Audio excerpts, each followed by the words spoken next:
Tem muito cristão por aí com medo, mas não do pecado, nem do inferno. O medo deles é de quebrar uma regra que Deus nunca criou. Tem gente que vive mais tensa com a cara feia do irmão da igreja do que com a santidade de Deus. A religião humana faz isso, cria pecados novos toda semana. É o tipo de fé que diz: crente de verdade não faz isso, não usa aquilo, não vai lá. Mas quando você pergunta, onde está isso na Bíblia? O silêncio é quase sagrado. E o resultado? Um monte de gente se sentindo culpada por algo que o próprio Deus nunca proibiu. Gente carregando peso por ter ousado ser livre onde Cristo os libertou. Paulo avisou: foi para a liberdade e Cristo nos libertou. Permanecei, pois, firmes, e não vos submetais de novo a um jugo de escravidão. O problema é que, para muita gente, a tradição virou teologia, e o que nasceu como um costume virou um mandamento. A graça ficou tão pesada que já parece lei de novo. Mas se o evangelho é boa notícia, por que tem tanta gente andando triste, culpada, confusa dentro das igrejas? Talvez porque confundiram santidade com aparência e obediência com medo. Hoje, nós vamos quebrar alguma dessas correntes e mostrar até o final desse vídeo 5 atitudes que muitos chamam de pecado, mas que Deus nunca condenou. E para começar, vamos direto para a primeira: planejar o futuro. Sim, o simples ato de alguém escrever metas no papel virou pecado para alguns. Mas será mesmo que a Bíblia proíbe isso? Alguns cristãos acham que fazer planos é duvidar de Deus. Parece que se você abrir um caderno e escrever objetivos para esse ano, o Espírito Santo se ofende. Mas, curiosamente, mesmo o povo que condena planejamento vive orando por direção. E direção, meu irmão, é para quem está andando, não parado. Tiago escreveu: vós que dizeis, hoje ou amanhã iremos para tal cidade. Em vez disso, deveis dizer, se o Senhor quiser, viveremos e faremos isto ou aquilo. Repare, Tiago não disse, não faça planos. Ele disse, faça planos, mas com o coração submisso. O pecado não está em planejar, mas em planejar sem Deus na mesa. Sabe o que é bonito nisso? Deus gosta de participar das nossas estratégias. A Bíblia está cheia de planos. José planejou armazenar grãos. Neemias planejou reconstruir muros. Paulo planejou viagens missionárias e nenhum deles pecou por isso. O problema não é o planejamento. É quando o homem acha que Deus é apenas um consultor espiritual e não o Senhor do plano. A fé verdadeira não é a que apaga a agenda. É a que escreve com o lápis e deixa Deus segurar a borracha. Provérbios 21:5 confirma: os planos do diligente conduzem à fartura, mas a pressa leva à pobreza. Ou seja, quem planeja com sabedoria colhe prosperidade. Mas quem age sem pensar, no impulso da fé, sem discernimento, acaba tropeçando. Planejar é um ato de mordomia espiritual. É dizer, Senhor, eu confio que o amanhã está em tuas mãos, mas quero me preparar com sabedoria hoje. É o mesmo equilíbrio de Noé. Construiu a arca antes da chuva. Ele não duvidou da promessa. Ele se organizou para receber. Então, não se sinta menos espiritual por fazer um plano, botar um cronograma ou sonhar com algo grande. Deus não se ofende com sua planilha. Ele se alegra quando você o coloca na primeira cédula dela. Já que falamos em prosperidade e planejamento, é um mito ainda mais comum, o de que ter dinheiro é pecado. Mas e se eu te disser que a Bíblia nunca chamou de riqueza pecado e que o problema está em um lugar bem mais perigoso? Tem crente que olha para alguém que prosperou e pensa, deve estar se desviando, como se o Espírito Santo tivesse alergia a dinheiro. Mas se a riqueza fosse pecado, Abraão, Jó e Salomão estariam condenados. Ironicamente, eles foram abençoados pelo próprio Deus. A confusão vem de um versículo mal citado. O dinheiro é a raiz de todos os males. Não é isso que está escrito. O texto verdadeiro diz: o amor ao dinheiro é a raiz de todos os males. Percebe a diferença? Deus nunca disse que o dinheiro é mau. Ele só não aceita concorrência no trono do coração. O problema não é o saldo da conta, é quando a conta comanda o coração. Jesus foi direto. Ninguém pode servir a dois senhores. Não podeis servir a Deus e as riquezas. E repare, ele não disse, não deve.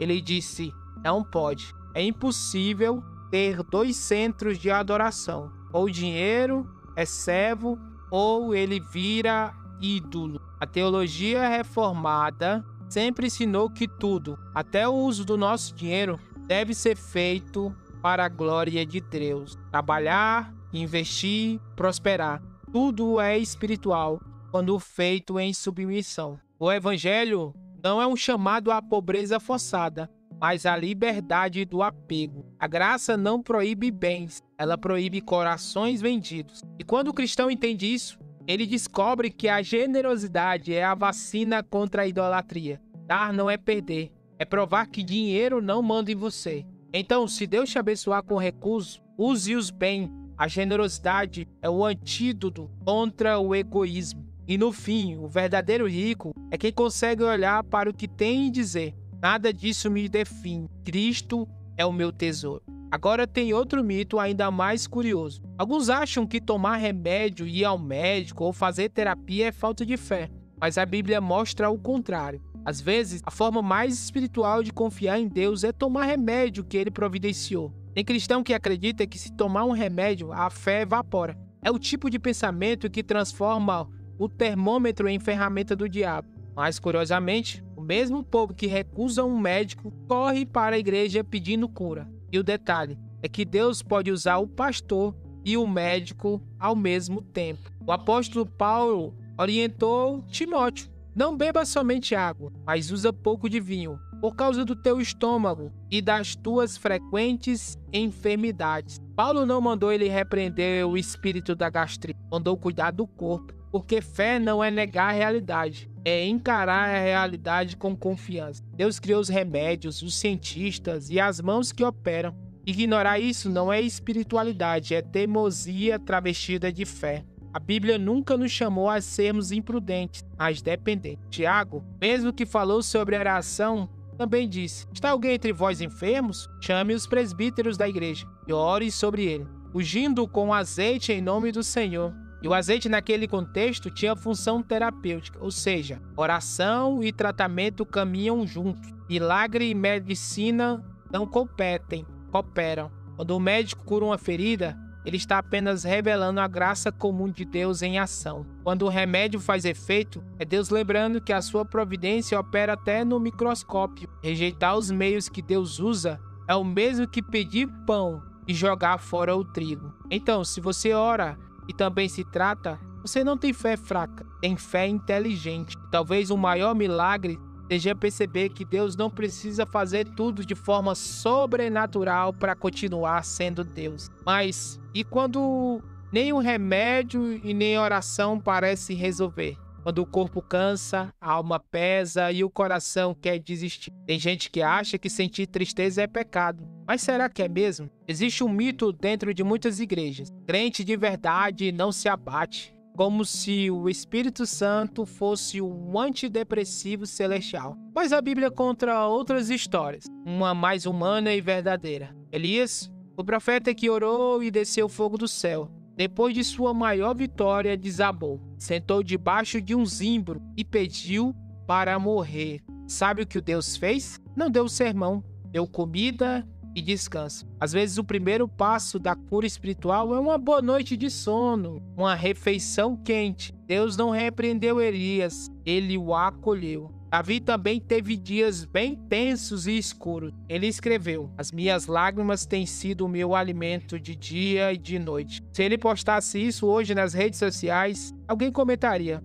falta de Jesus na sua vida, irmão. Mal saberia esse alguém. E o texto vem: a boca de um homem segundo o coração de Deus. E ainda tem Jeremias, conhecido como profeta chorão. O homem falava com Deus e chorava com o povo. E Jesus, que chorou diante do túmulo de Lázaro, angustiou-se no Getsêmani e disse: minha alma está profundamente triste até a morte. Então, se até o Filho do Homem sentiu dor, quem somos nós para fingir que estamos sempre bem? A fé verdadeira não é ausência de dor, é presença de esperança dentro da dor. Não é negação da tristeza, é saber que ela não tem a palavra final. Crente não é quem não chora, é quem chora aos pés de Cristo. E sabe o que é mais bonito nisso tudo? Deus nunca desperdiça uma lágrima. Cada dor processada na presença dele se transforma em testemunho. A tristeza pode te derrubar,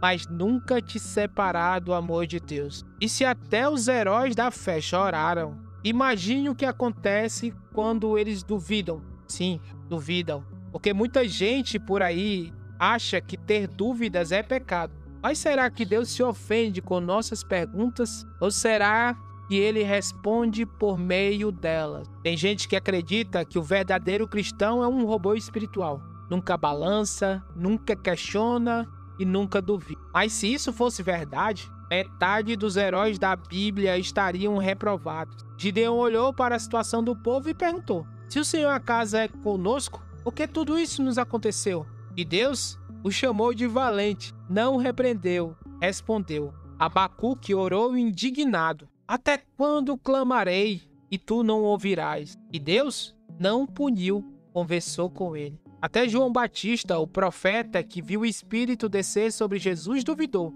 Preso, ele mandou perguntar: és tu aquele que havia de vir, ou devemos esperar outro? E Jesus respondeu com amor, dizendo: entre os nascidos de mulher, ninguém é maior do que João Batista. Percebeu?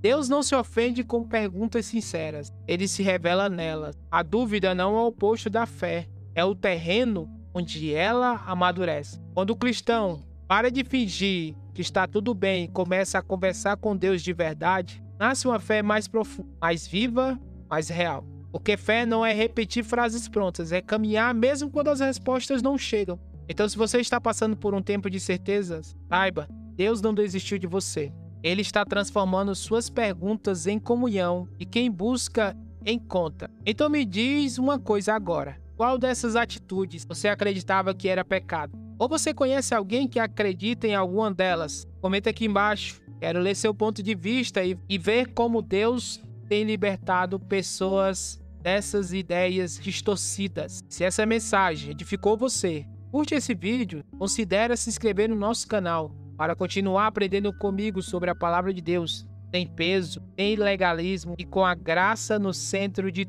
E olha, não para por aqui. Se você quer continuar crescendo e entendendo a Bíblia com profundidade, clica no vídeo que está aparecendo aí na sua tela e descubra mais verdades que libertam e transformam. Que o Senhor te abençoe, te fortaleça e te encha de sabedoria para viver uma fé livre, consciente e firmado na palavra. Fica na paz e até o próximo vídeo.